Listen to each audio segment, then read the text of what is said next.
The Cleveland Browns organization just imploded in spectacular fashion, and what we're witnessing is the most dysfunctional drama in the NFL right now. This isn't just football anymore, people.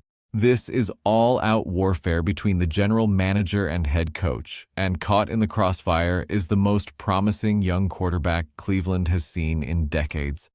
Buckle up, because what went down after the Browns' victory in Las Vegas has exposed a rift so deep, so personal, so devastating that it could destroy this franchise's future before it even gets started. And the most shocking part? It all centers around something as simple as a game ball that never got handed to the player who deserved it most. Let me break down exactly what happened and why this is so much bigger than anyone initially realized. Shedeur just did something that no Browns rookie quarterback had accomplished in nearly 3 decades. He won his first NFL start. Not just any win either, a dominant, convincing, statement-making victory on the road in Las Vegas against a Raiders team that's been tough at home all season. The final score was 24-10, and it wasn't even that close. Shedeur commanded that offense like a seasoned veteran, not a rookie making his debut. The stats tell part of the story, but they don't capture everything. Shedeur completed 11 of 20 passes for 209 yards and a touchdown. But here's what really matters. He only took 1 sack the entire game, 1 single sack for -3 yards. For a rookie quarterback making his first start behind an offensive line that's been inconsistent all season, that's not just impressive, that's exceptional. That demonstrates pocket presence, awareness, and decision-making that usually takes years to develop. This kid was reading defenses, getting the ball out quickly, and protecting himself while still making plays downfield. And what plays he made. That 52-yard bomb to Jerry Jeudy that had everyone's jaws on the floor, absolute perfection. The touch, the timing, the placement. Everything about that throw screamed franchise quarterback. Then there was the screen pass to Nick Chubb that turned into a 66-yard touchdown. Shedeur showed the full arsenal, from deep balls to touch passes to quick decision-making that kept the chains moving. Yes, he had 1 interception, but anyone who actually watched the play knows it was more about a receiver running the wrong route than Shedeur making a bad decision. This was a historic moment. The first Browns rookie to win his debut since 1995. The end of a 17-game losing streak for first-time Browns starters. This was supposed to be a celebration, a turning point, a moment that gets remembered for decades. The locker room after the game was electric. Players were hyped. The energy was through the roof, and everyone was waiting for the head coach to do what every coach in the league does when their rookie quarterback wins his first start. Hand him a game ball and recognize the magnitude of what just happened. But Kevin Stefanski had other plans. Plans that would ignite a firestorm and expose just how fractured this organization really is. Stefanski walks to the center of that locker room, holds up the game ball, and with the entire team watching, with cameras rolling, with everyone expecting him to call Shedeur's name, he says 5 words that will haunt him for the rest of his coaching career. Myles Garrett, this is for you. The room went silent. You could feel the confusion, the disappointment, the disbelief. Shedeur Sanders, the rookie quarterback who just made franchise history, stood there watching as his head coach gave the game ball to someone else. Don't get me wrong, Myles Garrett absolutely deserved recognition. The man had 5 sacks. 5. That's a legendary game-wrecking performance. He was everywhere, terrorizing the Raiders quarterback, changing the game with his sheer dominance. Nobody is saying Myles didn't earn praise, but here's the thing that everyone with a functioning brain understands. You can have more than 1 game ball. You can recognize multiple players. Coaches do it all the time. When your defensive star has a career day and your rookie quarterback makes franchise history in the same game, you honor both of them. It's not complicated. It's basic human decency and coaching competence. But Stefanski chose not to do that, and that choice revealed everything about how he really feels about Shedeur Sanders. The NFL world noticed immediately. Shannon Sharpe went on his podcast and absolutely eviscerated Stefanski for this decision, calling it disrespectful and tone-deaf. The media coverage was brutal, with analysts across every network questioning what Stefanski was thinking.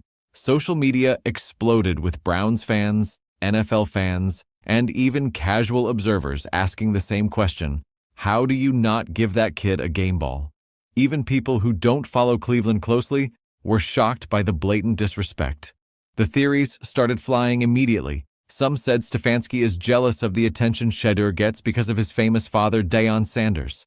Some said he's bitter that the front office essentially forced Shedeur on him when he wanted to stick with Dillon Gabriel. Some said he genuinely doesn't believe in Shedeur and was sending a message that winning one game doesn't change anything. Whatever the reason, the optics were absolutely catastrophic for Stefanski and the Browns organization. But here's where this story takes a turn that transforms it from a questionable coaching decision into evidence of organizational civil war. While Kevin Stefanski was in that locker room ignoring Shedeur's achievement, there was another powerful figure watching everything unfold. Andrew Berry, the general manager of the Cleveland Browns, the man who actually controls personnel decisions, the man who drafted Shedeur Sanders and staked his reputation on him being the answer at quarterback. And Berry's reaction to what he witnessed told a completely different story than what his head coach was telling. According to multiple people who were in that locker room, Andrew Berry walked directly over to Shedeur Sanders immediately after the game ball presentation and gave him an embrace that spoke volumes. Not a handshake, not a pat on the back, not a quick congratulations. A full, genuine, extended hug. The kind of hug that says, I'm proud of you, I believe in you, and I don't care what anyone else in this building thinks. That hug was everything. In that single moment, Andrew Berry was doing what Kevin Stefanski refused to do. He was showing his rookie quarterback the respect, recognition, and support that every young player needs, especially after accomplishing something significant. Berry was sending a message not just to Shedeur, but to everyone in that organization and everyone watching around the league. This is my guy. I drafted him for a reason. I believe in him completely, and I'm going to support him whether the coaching staff wants to or not. That embrace became the counter-narrative to Stefanski's game ball decision. It became proof positive that there are serious divisions within the Browns organization about Shedeur Sanders. And it became evidence of something that insiders have been whispering about for weeks. There is a legitimate rift between the front office and coaching staff in Cleveland, and it's creating the kind of dysfunction that destroys franchises and ruins careers. The contrast couldn't have been more stark. On one side, you had the head coach refusing to even acknowledge his quarterback's historic achievement. On the other side, you had the general manager publicly showing affection and support for the same player. These aren't just different approaches to the same situation. These are fundamentally opposed viewpoints about who Shedeur Sanders is and what he means to the future of the Browns. Fast forward to Monday's press conference, and Kevin Stefanski had to know the questions were coming. Every reporter in that room was going to ask about the game ball controversy. The entire football world was waiting to hear his explanation. This was his opportunity to clarify his thinking, smooth things over, maybe even admit he should have handled it differently. Instead, he made everything exponentially worse. A reporter asked the question directly, "Why didn't you give Shedeur Sanders a game ball after the game?" Straightforward question that deserves a straightforward answer. But Stefanski's response was a masterclass in deflection and avoidance. He launched into this rambling explanation about how every game they try to highlight multiple guys, how they're constantly recognizing players, how Myles Garrett's performance was probably pretty worthy of a game ball. He talked about spending time that morning pointing out all the guys who did good jobs. He mentioned a punt returner having a big return. He talked about everything except actually answering the question. But here's the most damning part, the detail that has people absolutely furious. During that entire answer, Kevin Stefanski never once said Shedeur Sanders' name. Not once.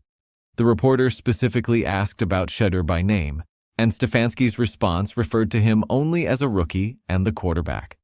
No name, no personal acknowledgement, just generic, cold, impersonal coach speak that felt deliberate and calculated. Let that sink in. Your rookie quarterback just made franchise history. Reporters are specifically asking you about him by name. and you can't even bring yourself to say his name when discussing his performance. That's not an oversight. That's not being cautious with your words. That's a choice.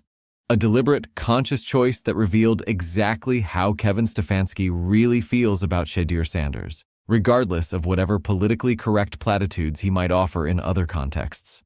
People who study body language had a field day analyzing that press conference. Stefanski looked uncomfortable, fidgety, defensive. He knew he was in hot water and was trying desperately to avoid making it worse while simultaneously refusing to just admit he messed up. His answers felt rehearsed, but not in a good way.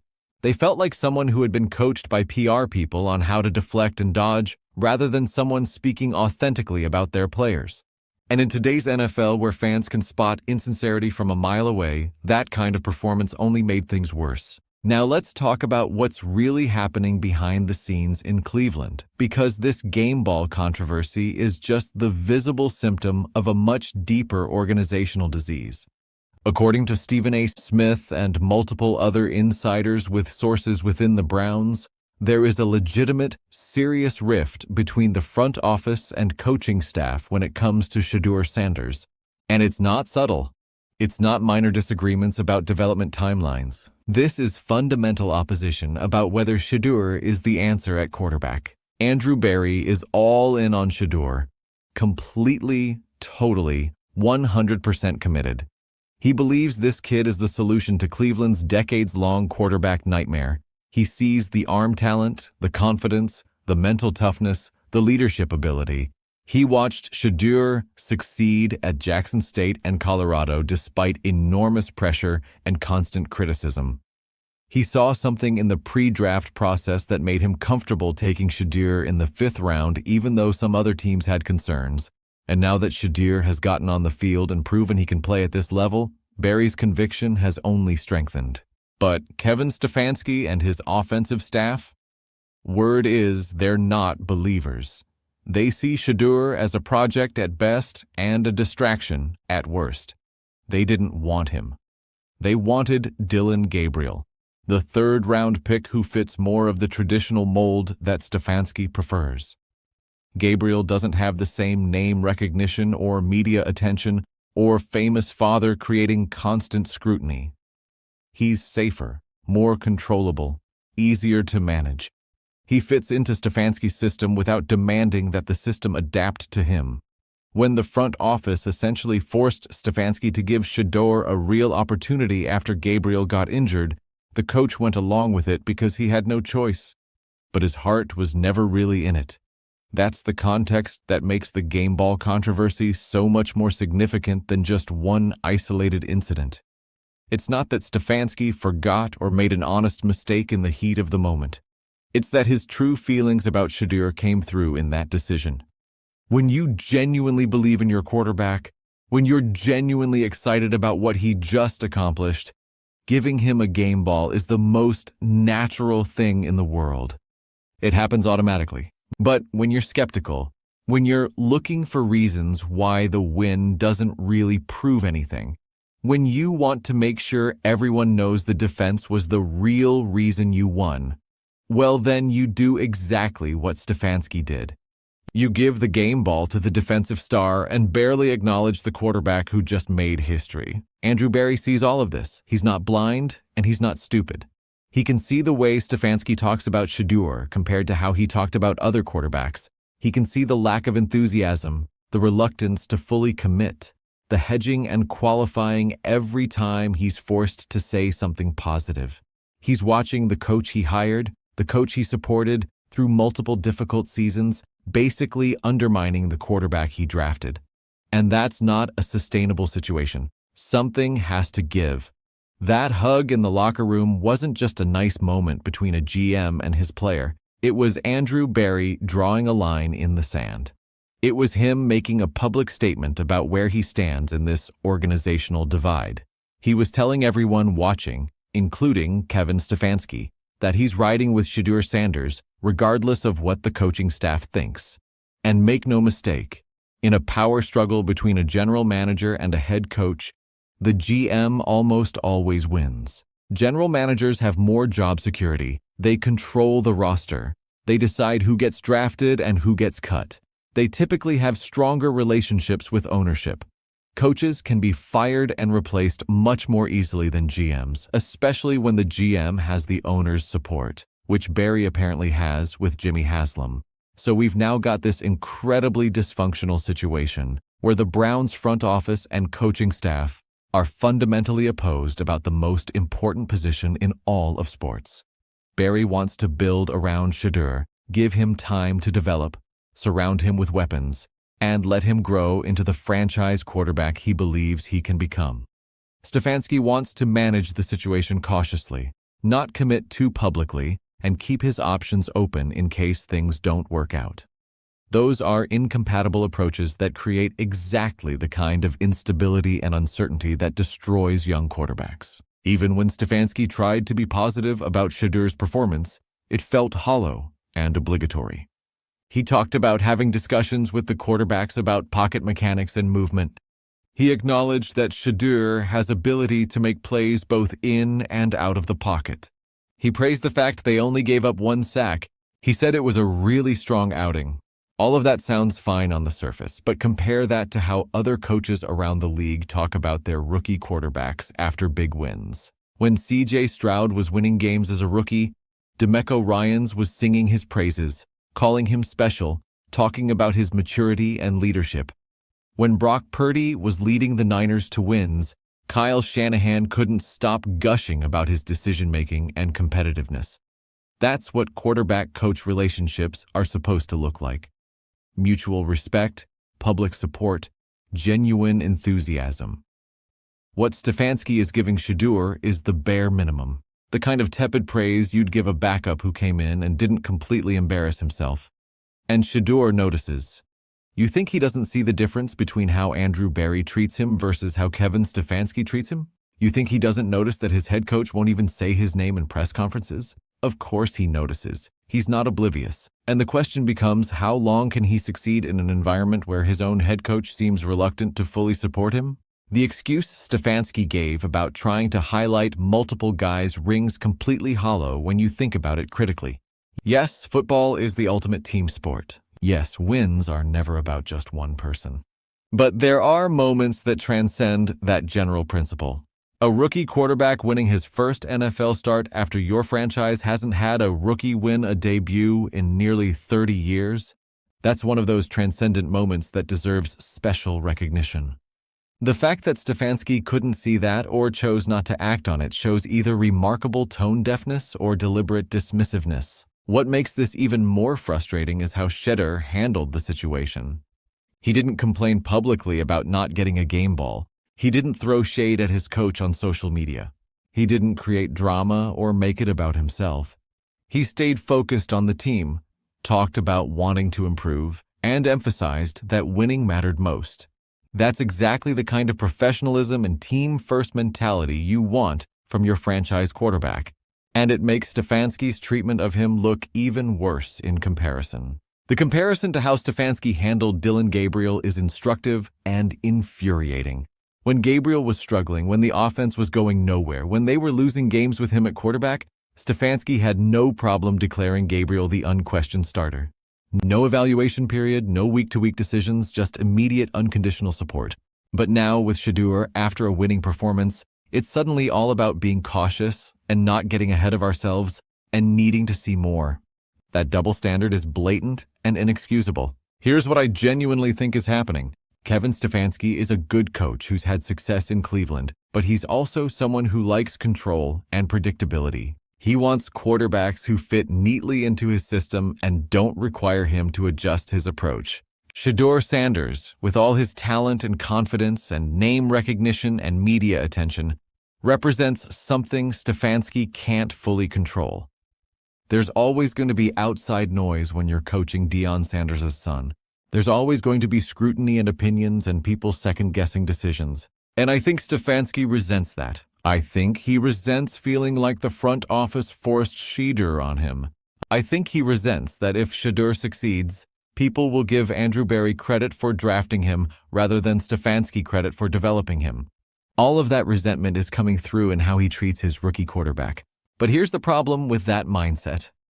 Your job as head coach is to help your players succeed, not make decisions based on your ego or need for control. If Andrew Berry drafted Shedeur Sanders and believes he's the future, Stefanski's job is to develop him, support him, and give him every possible chance to reach his potential. Fighting against that, whether consciously or subconsciously, only hurts the organization and potentially ruins a talented young quarterback's career. And if Stefanski can't get past whatever issues he has with Shedeur and fully commit to making this work, Andrew Berry is going to have to make a very difficult decision about whether his coach is part of the solution or part of the problem. The next few weeks are absolutely critical for everyone involved. Shedeur has more starts coming. He's going to face tougher defenses. There will be games where he struggles because that's what happens with rookie quarterbacks. How Kevin Stefanski handles those struggles will tell us everything we need to know about whether this relationship can work long-term. If Shedeur has a bad game and Stefanski immediately pulls him or starts hedging on his status, that will confirm everyone's suspicions that the coach never believed in him and was just waiting for an excuse to move on. As for Andrew Berry, he's made his position crystal clear. That hug said everything. He's riding with Shedeur Sanders no matter what. He believes in this kid, and he's going to support him regardless of what the coaching staff thinks. And if this rift continues to grow and becomes untenable, Berry has the power to make changes. He can fire coaches. He can bring in an offensive coordinator who actually believes in Shedeur. He can even replace Stefanski if it becomes clear the coach is holding back the quarterback. What Shedeur needs to do is simple. Keep playing, keep winning, keep proving the doubters wrong like he's done his entire life. Every successful snap, every win, every impressive throw makes it harder for Stefanski to justify his skepticism and easier for Berry to build the organization around him. Shedeur has been dealing with people doubting him since high school. He's used to being underestimated because of his last name. This is just one more obstacle in a long line of obstacles he's already overcome. Here's what I genuinely believe. Shedeur Sanders is going to succeed in Cleveland despite Kevin Stefanski's reluctance to fully support him. He's got too much talent, too much drive, too much to prove. He's got a GM who believes in him and teammates who respect his game. That's enough to work with. It would be better if his head coach was fully on board, but Shedeur will find a way regardless. The real question is whether the Browns organization can get its act together before this dysfunction becomes an even bigger problem. Right now, they've got the ingredients for success: a talented young quarterback, a dominant defense, a GM with vision. But they also have a head coach who seems to be working against his own quarterback, whether intentionally or not, and that's a recipe for disaster if it's not addressed immediately. Someone in that building, probably Jimmy Haslam, needs to sit down with Kevin Stefanski and Andrew Berry and get everyone on the same page. They need to establish that Shedeur Sanders is the franchise quarterback moving forward, and that everyone in the organization from the head coach down needs to be all in on supporting him and helping him succeed. Anything less is organizational malpractice that will waste a generational talent and set this franchise back another decade. The Cleveland Browns stand at a crossroads. They can either unite behind their talented young quarterback and build something special, or they can allow internal dysfunction to tear apart what could be a championship foundation. The game ball controversy exposed the fault lines. Andrew Berry's hug showed where the real power and belief lies, and Kevin Stefanski's refusal to even say Shedeur's name revealed his true feelings. What happens next will determine not just Shedeur Sanders' future, but the future of the entire Cleveland Browns franchise. The football world is watching, and the clock is ticking on this dysfunctional marriage between coach and quarterback. If you made it this far, you know this story is far from over. Drop a comment below with your thoughts on this organizational disaster. Do you think Stefanski needs to go, or can this relationship be salvaged? Should Andrew Berry force his coach to fully commit to Shedeur, or is this dysfunction too deep to fix? Hit that like button if you want to see more coverage of this brewing civil war in Cleveland. And make sure you subscribe because this situation is going to get even more intense before it gets better. The Shedeur Sanders era in Cleveland is here whether Kevin Stefanski likes it or not. and we're going to cover every dramatic twist and turn. Peace out.